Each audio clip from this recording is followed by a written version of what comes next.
Hello'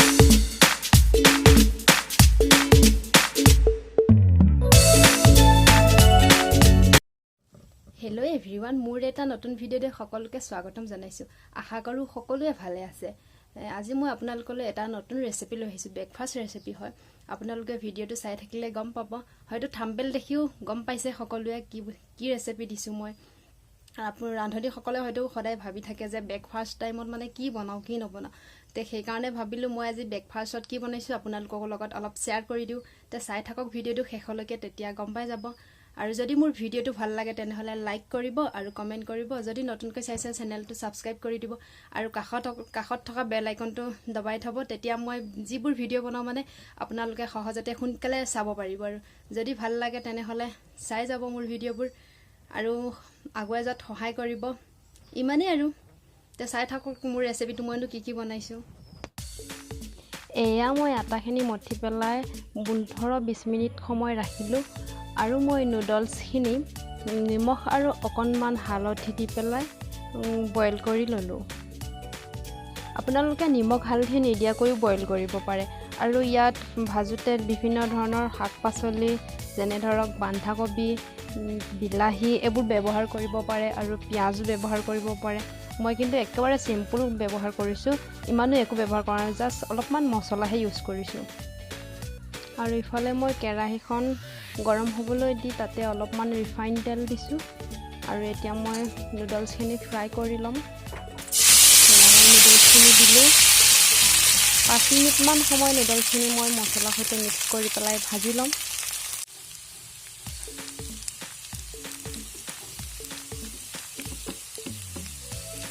মই boil কৰোঁতে হালধি দিছিলোঁ, সেইকাৰণে ইয়াতে মাত্ৰ মই অকণমান হালধি ব্যৱহাৰ কৰিম। আৰু ইয়াতে মানে সোৱাদ অনুসৰি নিমখ দিম। আৰু আপোনালোকে যিমান নিমখ খায় সিমান দিব পাৰে। মই যিহেতুকে কমকৈ খাওঁ সেইকাৰণে অকণমান নিমখ ব্যৱহাৰ কৰিছোঁ।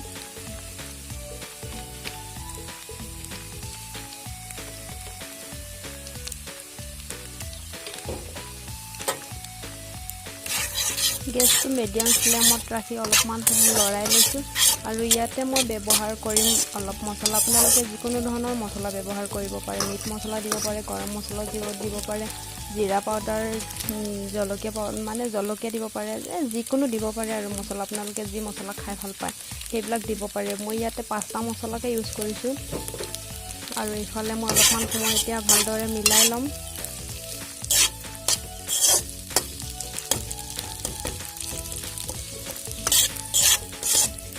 ইচ্ছা কৰিলে ইয়াতে আদা নহৰু দিব পাৰে, জলকীয়াও কাটি দিব পাৰে।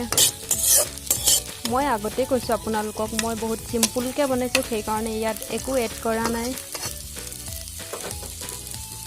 আৰু ইয়াতে মই দিম এতিয়া অকণমান কাশ্মীৰী মিৰ্চ। বেছিকৈ নিদিওঁ, অলপ কমাই দিছোঁ বাৰু।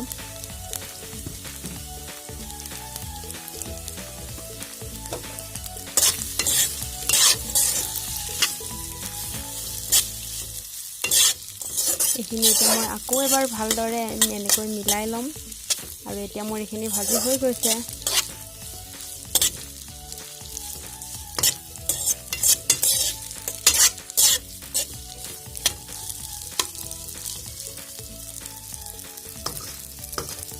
এয়া আমাৰ চিম্পুল নুডলছ ৰেডি হৈ গ'ল।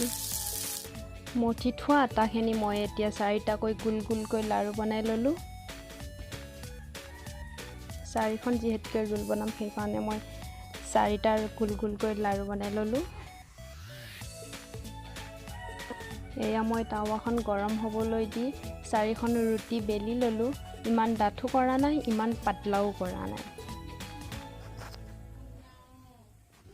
ইফালে মোৰ টাৱাখন গৰম হৈ গ'ল। এতিয়া মই ইয়াতে অলপমান 1 চামুচমান ঘি লগাই ল'ম। আৰু তাৰপিছতে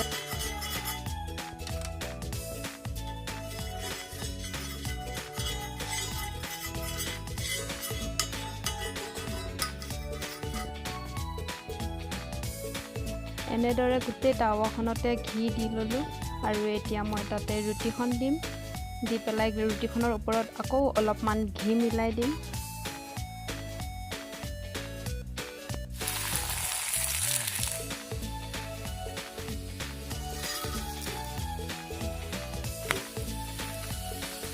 এয়া চাওক মোৰ এক সাইডটো হৈ গৈছে আৰু এতিয়া মই আকৌ অকণমান গৰম হ'বলৈ দিম তাৰপিছত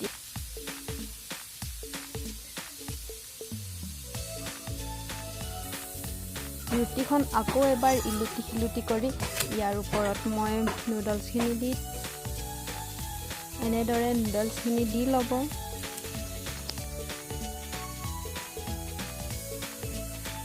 আৰু মই এতিয়া ৰুটিখন ৰোলৰ আকাৰ দি দিম মোৰ ৰোল ৰেডি হৈ যাব